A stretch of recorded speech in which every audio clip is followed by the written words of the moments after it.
wachezaji wanaocheza nje ya bara la Afrika ambao walianza kwenye kikosi cha kwanza ni mchezaji mmoja tu, Novatus. Wachezaji wawili, Novatus pamoja na Simon Msuva. Lakini wanacheza kwenye timu gani huko walikotoka? Yani wakati wenzetu wanaocheza Wolves, Fenerbahce, Panathinaikos, si wanacheza wapi hapa, Leverkusen, si ndio, Madrid. Sisi wachezaji wetu tulionao wanacheza kwenye timu hizo. Kwa hiyo unaangalia tofauti ya ilivyokuwa quality. Quality iliamua. Na wakati unaangalia kwa mfano mdogo tu, toa ile quality ya Brahim Diaz pamoja na Mazraoui labda, si ndio, alafu niulize tulitakiwa tufanye nini ambacho cha kuweza kuwazuia, kwa sababu walikuwa wanacheza wanavyotaka wao. Soufiane Amrabat, Agred mwenyewe, Mazraoui, Brahim Diaz, Nasser, wote unaangalia quality yao alafu unasema wow, yani there is no way near better ambao tunaweza tukawafikia. Yani hata utengeneze first 11 ya timu zote combined, sisi haupati hata mchezaji mmoja. Yani labda upate wa kwenye bench, haupati hata mmoja. Sio kwamba na wadogosha au na wadharau, lakini quality ndio imeamua. Unazungumzia taifa namba 1 Afrika na ni namba 14 duniani. Namba Afrika ni namba 1. Dunia nzima ni taifa la 14. Kwa hiyo kumbe kuna mataifa hata ambayo ni giant, lakini Morocco, yani hiyo inakupa tafsiri kwamba Morocco anamfunga mtu yoyote bara hili la Afrika. Sasa hivi anamfunga yoyote. Sijui huko mbeleni labda inaweza ikabadilika, lakini kwa sasa hivi timu yoyote Afrika hii inafungwa na Morocco imejipata. Yani wamejipata na wanajua wanachokifanya. Yani wanamfunga Mashambo wanataka, wengi wametupia lawama kwa nini ameanza na Mudathiri hajaanza na Kagoma, kwamba tunataka mkata umeme kweli kweli, yani kwamba akiingiza miguu uende, yani mpira ubaki au mpira uende lakini tuabaki. Of course ni mpango ambao aliamua kuingia nao mwalimu moja kwa moja. Kwa hiyo uwezi kukubisha kile ambacho amekiamua. Unajua kila mtu kuna namna ambavyo anaamini. Wewe kuna imani yako, unaamini kwamba baba nikifanya kitu fulani kinanipa matokeo fulani. Lakini mimi kuna imani yangu na mimi nifanye kitu fulani ndio kinanipa matokeo fulani. Kwa moja huwezi kumlaumu mwalimu. Of course yeye ndio alivyoamini kwamba kuanza na Mudathir pamoja na Novatus ni kitu ambacho yeye kwake kingempa matokeo. Lakini pia namuelewa moja kwa moja hakutaka kuzuia, ndio maana akaweza kuamua kuanza na Mudathir pamoja na Novatus. Lakini siku ile ya kwanza alisema ungetamani aanze Novatus na Kagoma. Yale alikuwa ni mawazo yake. Yes, lakini sasa yeye akaja na mawazo yake kama yeye. Ndio kitu ambacho nilikuwa na kizungumza moja kwa moja. Tupishane nao. Yes, of course ni kitu, lakini unajaribu kutizama performance ilikuwa mbaya pia kwa namna ambavyo wamecheza. Kipindi cha kwanza tumeona jinsi ambavyo Stars wamecheza mpaka dakika 15 zote zinaisha hatukupata nafasi ya kuweza kuruhusu bao. Unaweza kusifia pia viwango vya wachezaji, namna ambavyo wamecheza, commitment ya wachezaji. Wengi hatukuzania kile ambacho amekifanya goalkeeper Yakub Suleiman kama angekifanya kulingana na experience. Lakini unaweza kusifia namna ambavyo amecheza, alikuwa na utulivu wa hali ya juu. Eneo la nyuma la mabeki pale kina Dickson Job, Ibrahim Baka, performance ya hali ya juu. Kibu Denis miongoni mwa mchezaji ambaye jana aliwaka sana kwenye mchezo. Yes, kwa namna ambavyo amecheza. Lakini nasema bahati kwa upande wetu kipindi cha pili, namna ambavyo timu ilicheza. Makosa hapa na pale yakapelekea tukadhibiwa mabao mawili ambayo ukiangalia huwezi sema ni uzembe sio wa nani. Yani mabao ni ya kistandard kama ambavyo nilele kuyatizama hapo jinsi ambavyo hilo hapo, hilo si papatu hilo. Papatu. Pale wakujipanga vizuri, yani walivurugika yani. Magoli ya kona Mbati. Ukiangalia magoli mengi ya kona yanayofungwa mara nyingi huwa ni papatu hivyo unavyozisema, si ndio? Ni uzuri juzi nilikuwa naangalia, ilikuwa ni mechi ya Chelsea na Arsenal. Goli la Merino unalikumbuka alivyolifunga, si ndio? Wakati Merino anaulizwa alikuwa honest kabisa. Akaambiwa ulitegemea utafunga goli la namna ile? Akasema to be honest, sikutegemea kufunga goli la namna ile. Mimi nili target yangu ya kwanza ni kuvusha mpira kutoka kwenye posti ya kwanza urudi kwenye katikati, alafu wenzangu wanaweza wakaunganisha mpira ukaingia golini. Lakini kwa bahati mbaya ambao ni nzuri, baadaye nimeupiga afu mpira ukaweza kuzama wavuni, kitu ambacho ni kizuri kwangu. Kwa hiyo mpira wa kona hata ukisema ni papatu kwangu mimi is okay, kwa sababu ni mpira ambao kwanza inabidi uwini, alafu unaweza ukaopt. Sasa wachache sana ambaye anapaa hewani anajua kwamba huu unaenda kufunga, na yeye inategemea ni position ilioje na inategemea ni utaalamu wa namna gani. Mara nyingi hapa wanakuwa ni mabeki ndio wanaweza wakafanya hivi, au na center forward, kwa sababu wanajua passing ni kazi yao. Mimi Mbati kijana, kabla hajaendelea hapo, kuna wale anajifariji anasemaje, kufungwa goli 2 unatafuta makosa, hapo tunatakiwa tumshukuru. Yaani hapo tunatakiwa tukushukuru kwa kuwa kuna watu wanapigwa goli nyingi. Exactly. Kwa hiyo tufikie kwamba tunashukuru hizo goli 2. Yeah, exactly, kwa sababu zingeweza jipapatue pale angalau tupate goli moja. Zingeweza kuwa nyingi. Kipindi cha kwanza Stars walikuwa wazuri sana kwenye kujibu mashambulizi, kujibu maswali magumu yanayoulizwa. The first half ilikuwa ni beta sana yani.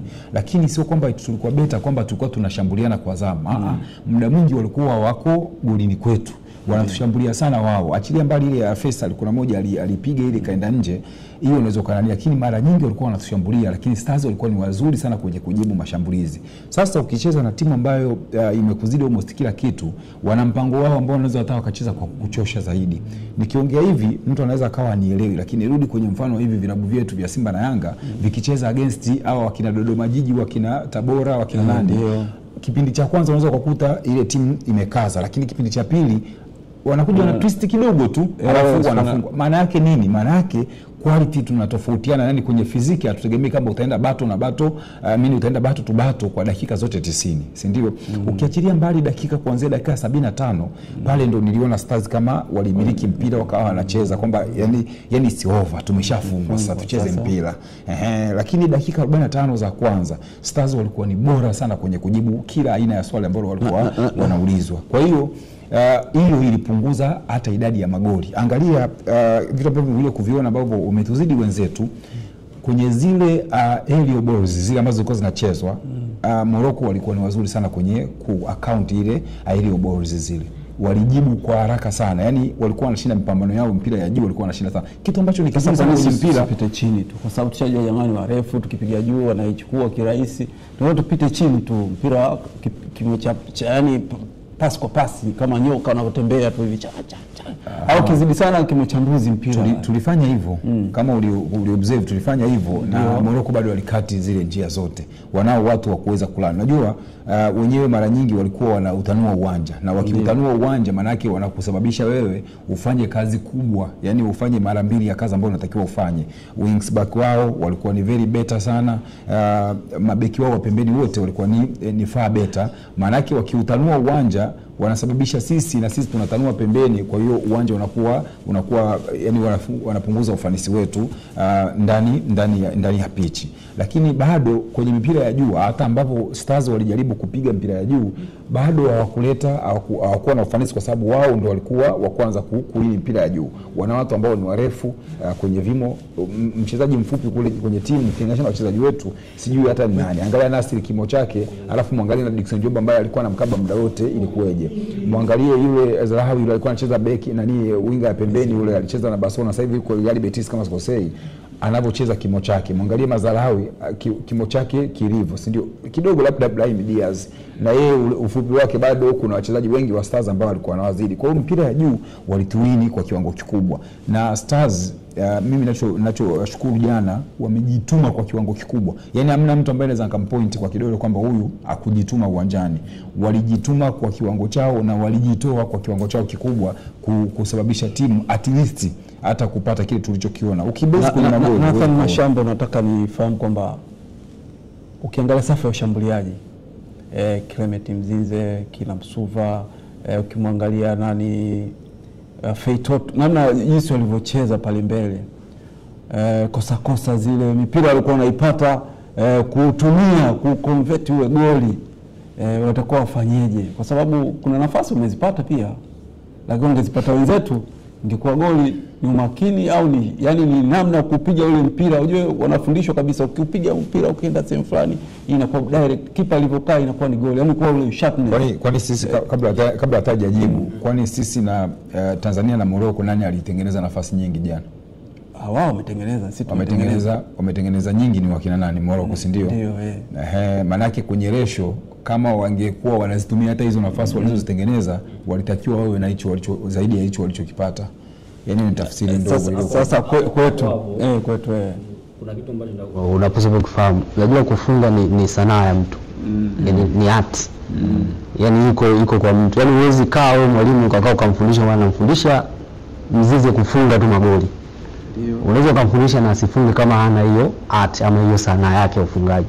Kwa hiyo kwa kile ambacho tunazungumza, of course inaweza ikawa walitengeneza kweli nafasi. Hapo baadhi ya machuti ambayo tuliyaona ambayo walitengeneza Stars Feitoto alikosa baadhi ya nafasi.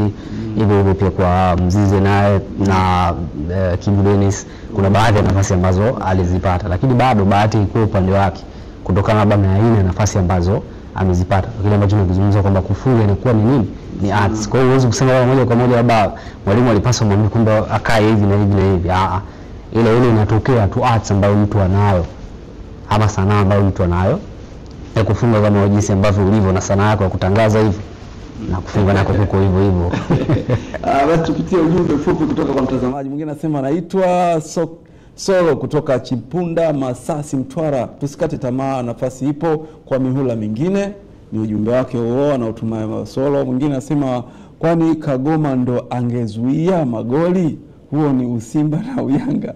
Hivi ni kweli eti sisi tunagatua usimba na tunaangalia mtu aliye bora kwa wakati huo. Lakini sijui jana labda unaweza kuwa umeingia afu nani, lakini niliona substitute kama zilileta impact sana.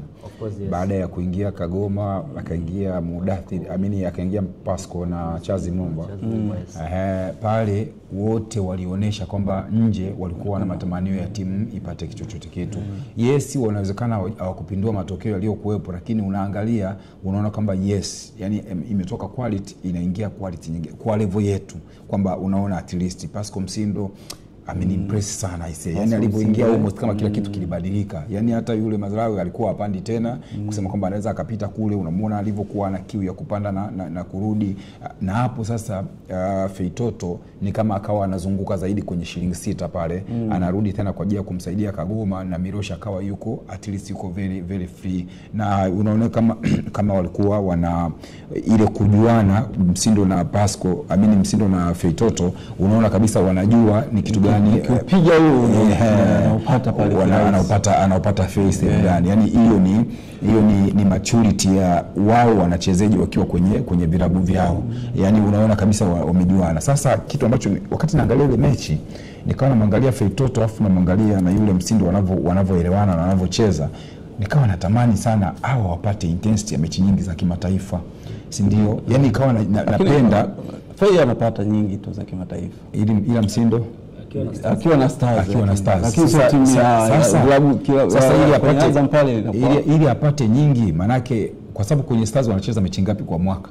Yani zikiwa nyingi hazizidi 10 kwa mwaka, si ndio? Lakini kwa mfano kama ile unaona mpaka September tena tunaweza tukarudi. Ndio manake mwaka mwingine umeshapinduka, mwaka wa soka umeshapinduka mwingine. Yani kwenye mwaka huu wamekuwa na mechi ngapi za kimataifa? Kwa unaweza ukajiuliza hicho kitu. Natamani sana hawa watu pamoja na Rusaji ambaye hajaingia, si ndio, wapate mechi nyingi za kimataifa, kwa sababu wanaweza wakatusaidia, si ndio? Yani ukimwangalia Fei anavyocheza, ukamwangalia na Pasco Msindo anavyocheza, wengi wanaweza kawa wanamhukumu Pasco Msindo kwa sababu labda ya uwepo wa Zimbwe Junior.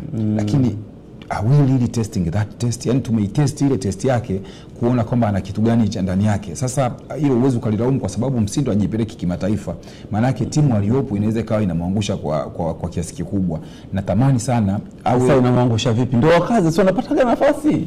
Wajitoe kama wachezaji wake, hawezi kuivusha Azam peke yake. Hawezi kuivusha, lakini wakae kama wachezaji, bwana tunafanyaje? Hiyo sasa ni swala la timu nzima. Ile nafasi wanazipata wao wenyewe tu. Yani hilo ni swala la Azam nzima, kwamba wanatakiwa wafike pale walipo.